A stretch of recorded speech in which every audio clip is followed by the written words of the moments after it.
In the heart of Florida, where the Santa Fe River meanders through lush landscapes, lies a portal to another world, the Devil's Ear Spring Cave.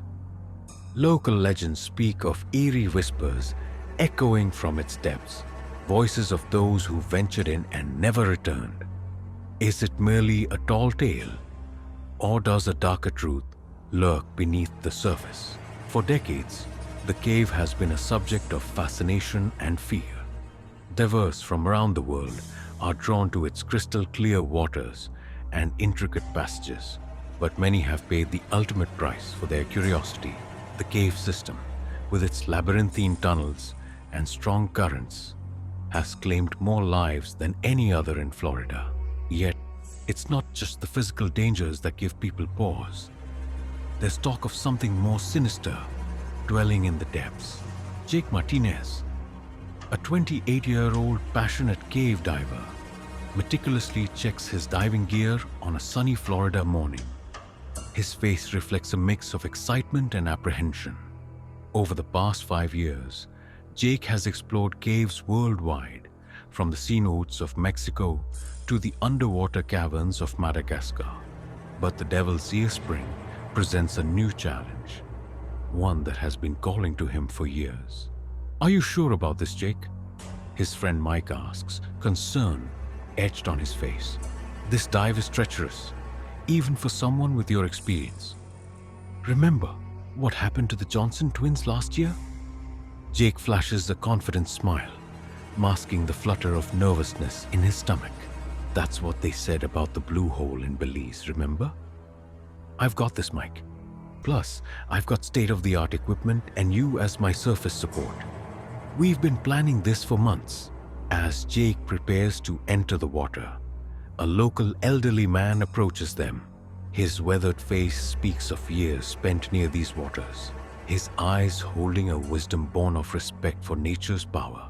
"Young man," he calls out, his voice quavering, "heed an old-timer's warning.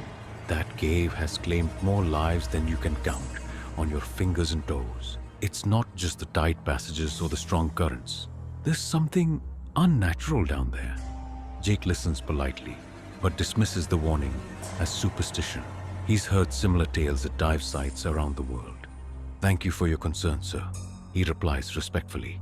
"I assure you, I'm well prepared." Little does Jake know that his dive into Devil's Ear Spring will test not just his diving skills, but his very grasp on reality. The cool water envelops Jake as he slips beneath the surface. The entrance to Devil's Ear Spring is deceptively beautiful. Crystal clear water, revealing a gaping maw in the limestone bed. As he pauses to check his air supply, a glint catches his eye. Wedged in a crevice is an old diving mask, its strap entangled in the rocks. Jake's heart races as he carefully retrieves it. The mask is clearly old, its rubber degraded, and the glass scratched. As he turns it over in his hands, he sees a name etched on the strap: Carlos Sanchez. Jake's breath catches in his throat. He knows that name. Carlos Sanchez was a legendary cave diver who vanished in these caves 5 years ago. His disappearance had sent shockwaves through the diving community and added to the Devil's Ear Spring's ominous reputation. As Jake examines the mask, a chill runs down his spine. He could swear he heard a whisper, a faint "help me," carried by the current. The sound seems to come from everywhere and nowhere at once. Jake shakes his head, trying to clear it. It must be his imagination, he tells himself, or perhaps the strange acoustics of the chamber playing tricks on him. Shaking off the eerie feeling, Jake secures the mask to his belt. He has to press on. For Carlos, for all those who never made it out, the discovery of the mask has given his mission a new urgency. Perhaps he can finally bring closure to the Sanchez family and unravel the mystery that has haunted this cave for years. With renewed determination, Jake pushes deeper into the cave system. The passages beyond the cathedral are different, darker, more convoluted. His movements become more labored as he navigates the twisting tunnels. The water grows murkier, limiting visibility. Jake's powerful lights seem to be swallowed by the encroaching darkness. The cave's geography becomes more challenging. Jake encounters rapid changes in depth, having to equalize his ears frequently. The current grows stronger, and Jake has to fight against it, his muscles burning with the effort. He's grateful for his rigorous training regimen. Every ounce of strength is needed here. Suddenly, Jake's guideline snaps with a sharp twang. The sound echoes ominously in the confined space. Panic threatens to overwhelm him as he realizes he's lost his way back. The guideline was his lifeline, his path to safety. Without it, he's adrift in this underwater maze. Jake forces himself to stop and think. Panic is a diver's worst enemy, especially in a cave. He recalls his training. In case of a lost line, stay put and try to re-establish contact. But as the minutes tick by, and he fails to locate the broken end of the line, Jake knows he has to make a difficult decision. Fighting to stay calm, he decides to push forward, hoping to find an air pocket or an alternate exit. It's a risky move, but staying put could be even more dangerous as his air supply dwindles. As he squeezes through a particularly narrow tunnel, Jake's tanks scrape against the rock wall. A small cloud of sediment obscures his vision momentarily. When it clears, Jake finds himself face to face with a sight that stops him cold. Embedded in the cave wall are what appear to be faces. Dozens of them, their expressions frozen in terror. Jake blinks hard, certain he must be hallucinating from oxygen deprivation. But the faces remain, their empty eyes seeming to follow his movements. The faces are unlike anything Jake has ever seen. They're not carvings or natural rock formations. They look almost like they were once living beings, somehow fused with the very stone of the cave. Men, women, even children, all captured in moments of utmost fear and anguish. A voice, clearer now, echoes in Jake's mind. Join us, it whispers. Become one with the cave. The words seem to reverberate through the water, through Jake's very bones. He feels a pull, an almost irresistible urge to touch the faces, to become one with them. Jake's heart pounds in his chest, the sound deafening in the enclosed space.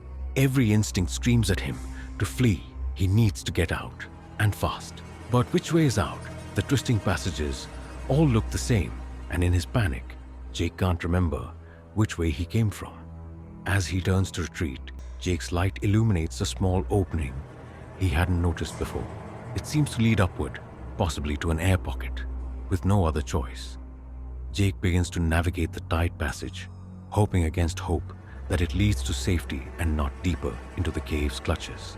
Jake's lungs burn as he squeezes through the narrow tunnel. His air supply is dangerously low, the gauge on his tank showing numbers that send a spike of fear through him. The passage seems to go on forever, twisting and turning. More than once, Jake has to stop and maneuver his tanks through particularly tight spots. Just as black spots begin to dance in his vision, and Jake fears he's made a fatal mistake, he bursts into an air-filled chamber. Gasping for breath, Jake pulls himself onto a small rocky ledge. The simple act of filling his lungs with air feels like the greatest luxury. But Jake's relief is short-lived as he takes in his surroundings. The chamber is littered with diving equipment, tanks, masks, fins, all belonging to those who never found their way out. The sight is a grim reminder of the cave's deadly reputation.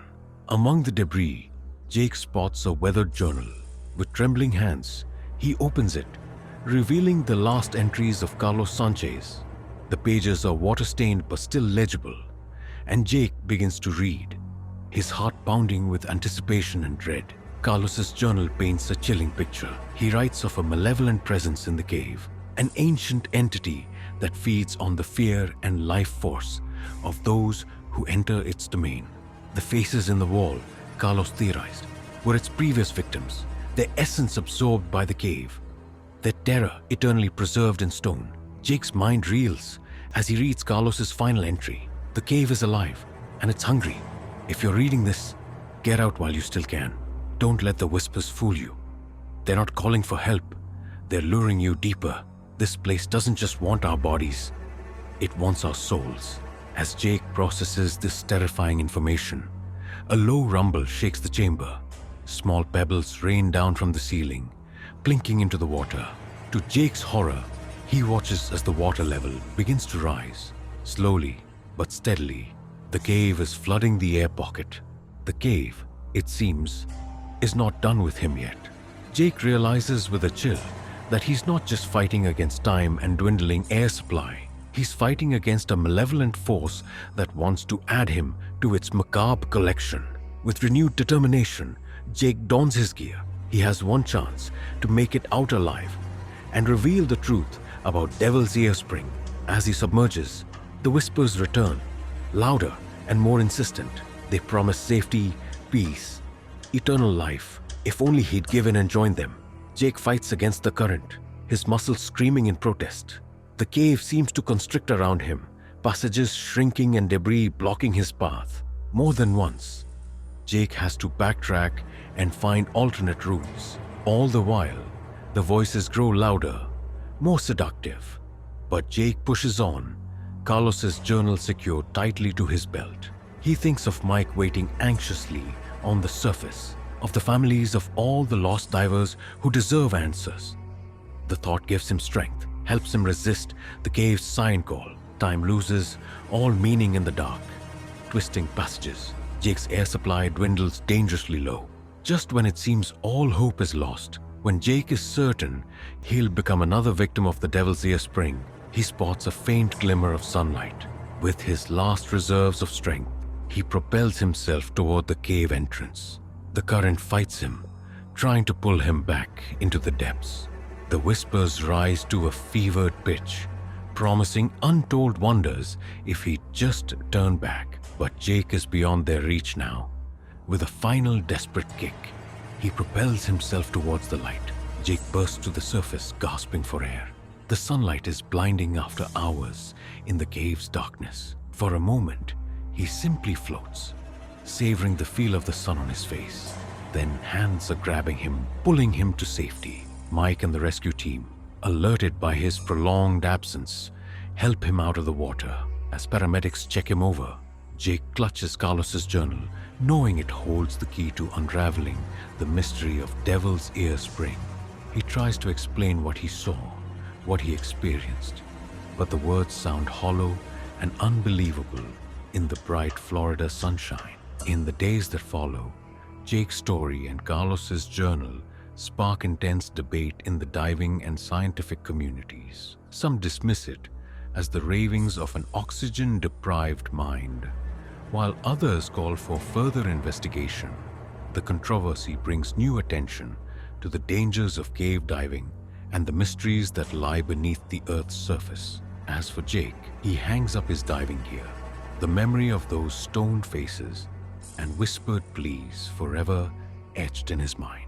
He knows the truth, that beneath the placid surface of Devil's Ear Spring lies a hungry darkness, forever waiting for its next victim. But he also knows that the truth is out there now. Perhaps, armed with this knowledge, future divers will be better prepared to face the dangers of the Devil's Ear Spring. And perhaps, someday, the lost souls of the cave will finally find peace.